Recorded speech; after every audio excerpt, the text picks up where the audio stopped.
નમસ્કાર મિત્રો, આપ સૌનું હાર્દિક સ્વાગત છે। તો ચાલો નજર કરીએ 4 ઓગસ્ટ 2026ના રાશિ ભવિષ્યફળ પર।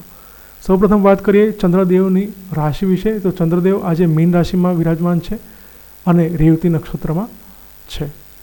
સૌપ્રથમ વાત કરીએ મેષ રાશિની। તો મેષ રાશિના જાતકો માટે આજના દિવસે તમને તમારી વાણીથી સારામાં સારો લાભ થાય તેવી શક્યતા છે। આજના દિવસે તમારા કુટુંબીજનો સાથેના તમારા વ્યવહારના કારણે તેમની સાથે તમારા સંબંધોના કારણે તમને આજે સારામાં સારો ફાયદો થાય તેવી શક્યતા છે। જો તમે રોકાણ કરવા માંગતા હોય તો આજના દિવસે કરેલું રોકાણ પણ તમને સારામાં સારો ફાયદો કરાવે તેવી પ્રબળ શક્યતાઓ છે। વૃષભ રાશિની વાત કરીએ તો વૃષભ રાશિના જાતકો માટે આજના દિવસે કોઈ અચાનક ટ્રીપ કરવાનું આયોજન થાય તેવી શક્યતા છે। આજના દિવસે જો ડોક્યુમેન્ટ સંબંધિત કોઈ કામ તમે હાથમાં લીધું હશે તો તમને નાકે દમ આવી જશે એવું કહી શકાય। એટલી મહેનત કર્યા પછી તમને સફળતા પ્રાપ્ત થશે અને ખૂબ જ દોડા ધક્કાના અંતે તમારું કામ પત્યું હોય તે વાતનો તમે અનુભવ કરશો। રોકાણની વાત કરીએ તો ખાસ આજના દિવસે રોકાણ કરવાથી પણ તમારે બચવું જોઈએ। મિથુન રાશિની વાત કરીએ તો મિથુન રાશિના જાતકો માટે જો છેલ્લા ઘણા સમયથી કોઈ જમીન કે મકાનની ડીલ કરવા તમે માંગતા હશો પરંતુ જોઈએ એવો રિસ્પોન્સ નહીં આવતો હોય તો બની શકે છે કે આજના દિવસે તેની અંદર સારામાં સારો રિસ્પોન્સ આવતો મળતો જણાય। આ સિવાય આજના દિવસે જો ડીલ સંબંધિત કોઈ પોઝિટિવ વાત આવે તો તમારે તેને એક તકની જેમ ઝડપી લેવી જોઈએ। આ સિવાય આ તકને ઝડપવાની સાથે સાથે ઉતાવળો નિર્ણય પણ ના કરવો જોઈએ। રોકાણની દ્રષ્ટિએ વાત કરીએ તો રોકાણ માટે પણ આજનો દિવસ તમને ફાયદો કરાવે તેવી શક્યતા જણાઈ રહી છે। હવે વાત કરીએ સિંહ રાશિની। તો સિંહ રાશિના જાતકોએ આજના દિવસે ખાસ સાવચેતી રાખવાની જરૂરિયાત છે। ગભરાવાની જરૂરત નથી, પરંતુ ખાસ તમારે તમારું જે ડેલી રૂટીન છે તેને મેન્ટેન કરવાની જરૂરિયાત છે। જેટલું ડેલી રૂટીન તમારું મેન્ટેન હશે તેટલી તમારી લાઈફ એક સારામાં સારા વેમાં ચાલતી તંદુરસ્ત રીતે જતી તમે જોઈ શકશો। અન્યથા તમારે સિઝનલ બીમારી પાછળ ખર્ચ કરવો પડે તેવી પણ એક શક્યતા જણાઈ રહી છે। આ સિવાય લોન સંબંધિત જો કોઈ તમે કામ હાથમાં લીધું હશે તો તેમાં પણ થોડો વિલંબ થાય તેવી શક્યતાઓ છે। જો કે જેમ જેમ દિવસો વીતશે તેમ તેની અંદર તે કામ તમારું પાર થાય તેવી શક્યતા હાલ જણાઈ રહી છે। આજના દિવસે ખાસ જોબના સ્થળે વાણી ઉપર તમારે નિયંત્રણ રાખવાની જરૂરિયાત છે અને રોકાણ કરવાથી ખાસ તમારે આજના દિવસે બચવું જોઈએ। હવે વાત કરીએ કન્યા રાશિની। તો કન્યા રાશિના જાતકોને આજના દિવસે લાઈફ પાર્ટનરનો સારામાં સારો સહયોગ મળશે। તમે જો કોઈ બિઝનેસ વેન્ચર નવું સ્ટાર્ટ કરવા માંગતા હશો તો તેમાં પણ લાઈફ પાર્ટનર દ્વારા અલગ અલગ પ્રકારના આઈડિયા આપવામાં આવી શકે છે અને બની શકે છે કે તે આઈડિયા ઉપર તમે કામ કરો અને તેમાં તમને સારામાં સારી સફળતા મળી શકે। હવે વાત કરીએ તુલા રાશિની। તો તુલા રાશિના જાતકો માટે આજે ખાસ દિવસને ચેતીને પસાર કરવાની જરૂરિયાત છે। આજના દિવસે બની શકે કે છેલ્લા ઘણા સમયથી કોઈ બીમારી તમને થોડી સતાવી રહી હોય પરંતુ તમે ડૉક્ટરનું કન્સલ્ટેશન લેવાનું ટાળતા હોય તો આજના દિવસે ખાસ તમારે ડૉક્ટરનું કન્સલ્ટેશન લેવું જોઈએ। આ સિવાય આજના દિવસે તમારે સાસરી પક્ષ સાથે ખૂબ જ વિચારીને વર્તન વ્યવહાર કરવો જોઈએ, અન્યથા આટલા દિવસથી સાચવેલા જે સંબંધો છે તેની ઉપર પાણી પર ફળી વળતું જોવા મળી શકે છે।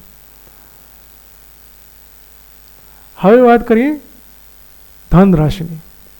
તો ધન રાશિના જાતકો માટે આજના દિવસે તમારા કાર્યની પ્રશંસા જાહેરમાં બોસ દ્વારા નોકરીના સ્થળે કરવામાં આવી શકે છે। આ સિવાય જે સહકર્મચારીઓ અગાઉ તમારી વિરુદ્ધ હતા અથવા તો તમારી સાથે રાજ રમત કરી રહ્યા હતા તે સહકર્મચારીઓ હવે તમારી ફેવર કરતા જોવા મળી શકે છે। તમારા કાર્યની સારામાં સારી પ્રશંસા થતી તમને જોવા મળી શકે છે। જોકે આવા સંજોગોની અંદર તમારે કર્તવ્યનિષ્ઠ રહીને કામ કરતા રહેવાની જરૂરિયાત છે। હવે વાત કરીએ મકર રાશિની। તો મકર રાશિના જાતકો માટે આજનો દિવસ ખાસ મિત્રો દ્વારા ફાયદો કરાવનારો રહેશે। જે લોકો નોકરી ધંધાની શોધમાં છે તેમને મિત્રોના રેફરન્સથી સારામાં સારો નોકરી ધંધો પ્રાપ્ત થાય તેવી શક્યતા છે। આ સિવાય જે જાતકો ઇન્ટરનેટના માધ્યમથી વિવિધ લોકો સાથે કનેક્ટ છે તેમને પણ તેમના રેફરન્સનો આજના દિવસે લાભ મળે અને નોકરી ધંધાની કોઈ સારી દિશા મળે તેવી પણ એક શક્યતા પ્રબળ ગ્રહોની સ્થિતિને જોતા જણાઈ રહી છે. વાત કરીએ કુંભ રાશિની, તો કુંભ રાશિના જાતકોએ ખાસ આજના દિવસે ખર્ચ ઉપર ધ્યાન આપવું પડશે. એટલે કે ખૂબ જ મગજ ઉપર સંયમ રાખીને ખર્ચ કરવો પડશે, અન્યથા તમારું બજેટ ખોરવાઈ શકે છે. આજના દિવસે તમારે દવાખાનાના આકસ્મિક દોડા ધક્કા આવી શકે છે. ક્યાંક બહાર ફરવા ગયા હો તો બની શકે છે કે આજના દિવસે તમે તમારા બજેટ બહારની ખરીદી કરી બેસો અને તેના કારણે તમારું બજેટ ખોરવાઈ જાય.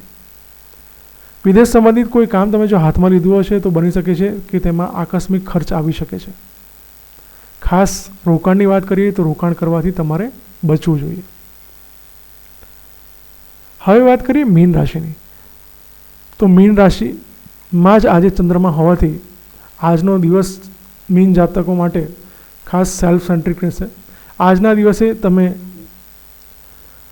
તમારા કાર્યનું એનાલિસિસ કરતા જોવા મળશો કે હવે ભવિષ્યમાં આપણે કઈ સ્ટ્રેટેજી બનાવી અને ભૂતકાળની કઈ સ્ટ્રેટેજી ઉપર કામ ના કરવું જોઈએ અને કેવી રીતે આપણે કામ કરીશું તો સારામાં સારી સફળતા મળશે તે અંગે તમે વિચાર કરતા જોવા મળી શકો છો.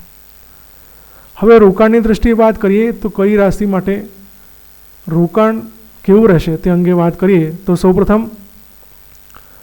મેષ રાશિના જાતકોએ જો રોકાણ કરશે તો તેમને ફાયદો મળે તેવી શક્યતા જણાઈ રહી છે. વૃષભ રાશિના જાતકોએ ખાસ રોકાણ કરવાથી દૂર રહેવું જોઈએ. મિથુન રાશિના જાતકો માટે કરેલું રોકાણ મધ્યમ રહેશે. કર્ક રાશિના જાતકોએ ખાસ જો તમે રોકાણ કરશો તો તેમાં તમને ફાયદો થાય તેવી શક્યતા જણાઈ રહી છે. સિંહ રાશિના જાતકોએ ખાસ રોકાણ કરવાથી બચવાની જરૂરિયાત છે. કન્યા રાશિના જાતકોને તેમના રોકાણથી ફાયદો થાય તેવી શક્યતા હાલ જણાઈ રહી છે. તુલા રાશિના જાતકોએ ખાસ રોકાણ કરવાથી બચવાની જરૂરિયાત છે. વૃશ્ચિક રાશિના જાતકો માટે કરેલું રોકાણ ફાયદો કરાવે તેવી શક્યતા હાલ ગ્રહોની સ્થિતિને જોતા જણાઈ રહી છે. ધન રાશિના જાતકોએ કરેલું રોકાણ તેમને મધ્યમ ફાયદો કરાવે તેવી શક્યતા હાલ જણાઈ રહી છે. મકર રાશિની વાત કરીએ તો મકર રાશિના દ્વારા કરવામાં આવેલું રોકાણ તેમને ફાયદો કરાવે તેવી શક્યતા હાલ ગ્રહોની સ્થિતિને જોતા જણાઈ રહી છે. કુંભ રાશિની વાત કરીએ તો કુંભ રાશિના જાતકોએ ખાસ રોકાણ કરવાથી બચવાની જરૂરિયાત છે. અને મીન રાશિના જાતકોને તેમણે કરેલું રોકાણ આજના દિવસે ફાયદો કરાવે તેવી શક્યતા હાલ જણાઈ રહી છે. જો કે તમારે રોકાણ સંબંધિત કોઈ પણ નિર્ણય લેતા પહેલાં તમારા ગાઈડને એટલે કે તમારા કન્સલ્ટેશન તમે જેનું પણ લેતા હોય તેમને પૂછવાની ખાસ જરૂર રહે છે.